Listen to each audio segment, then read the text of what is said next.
So these boots have been cleaned and dried, but haven't had any leather conditioner put on them. Now this is just a leather conditioner that you can get at your normal supermarket. I think from memory this was somewhere in the vicinity of $10 to $12 for the pot and lasts for ages. Whether you get this one or a better one or get the RM Williams one, depending on how many pairs of boots you sell or how many leather shoes you sell, it's something for you to decide how much you're going to spend on it. But all I can say is that if you're going to sell leather footwear and leather belts, get yourself a jar of leather conditioning cream, and I'll show you why. Have a look at these now.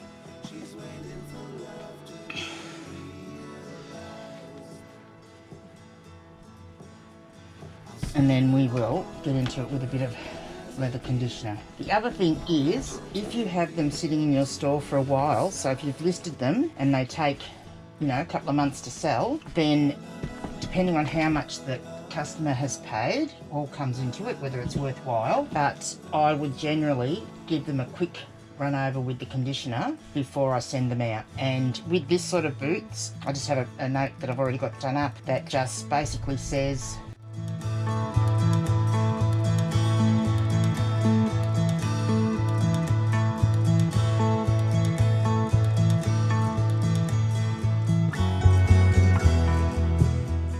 so just have a look at the difference. And that's before I've buffed them. So I generally put it on whatever boots I'm working on.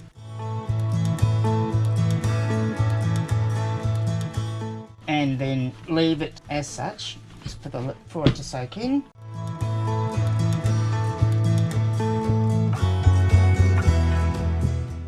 And then once they've all done, then I start again from the first one and just give them a bit of a buff up. And if you're doing boots, get yourself some pool noodles and chop them up to put in them, especially for taking the photos, even if you don't leave them in them all the time, especially if you're doing for the photos, because otherwise that's going to happen. And some boots I will store, if I've got the room, with the pool noodles in them to help keep their shape. So these ones are a pair of vintage Doc Martens. As you can see, they're pretty beat up leather, but that's part of the look, I guess. But you still don't want them looking cruddy.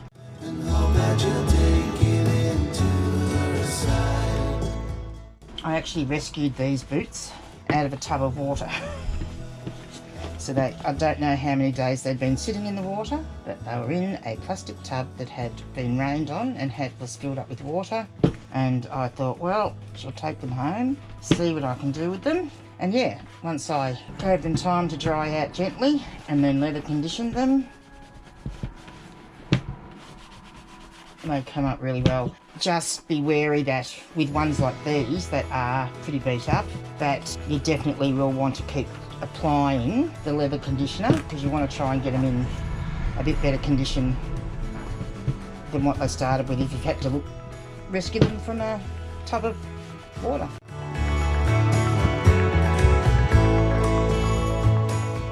And look at the difference.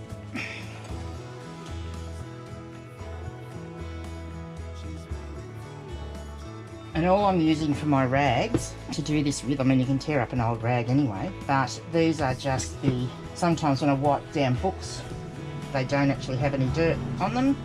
So I sit those ones aside, let them dry, and they become perfect cloths for doing stuff like this that are going to get dirty. And then I can just toss them out after that. So I'm sort of recycling them. Well, I guess I'm not sort of recycling them, I am recycling them.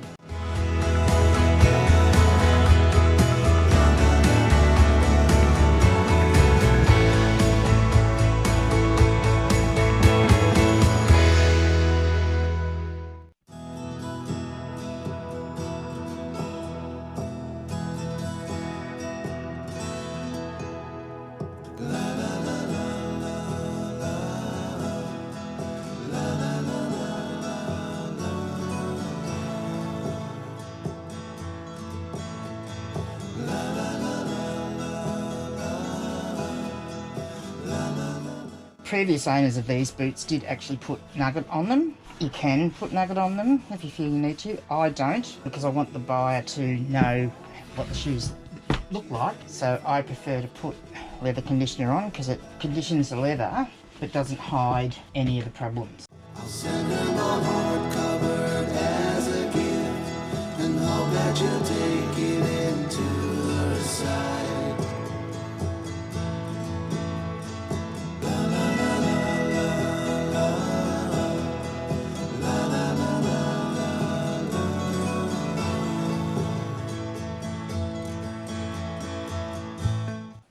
So there you have it. That is why you should invest in some leather conditioner.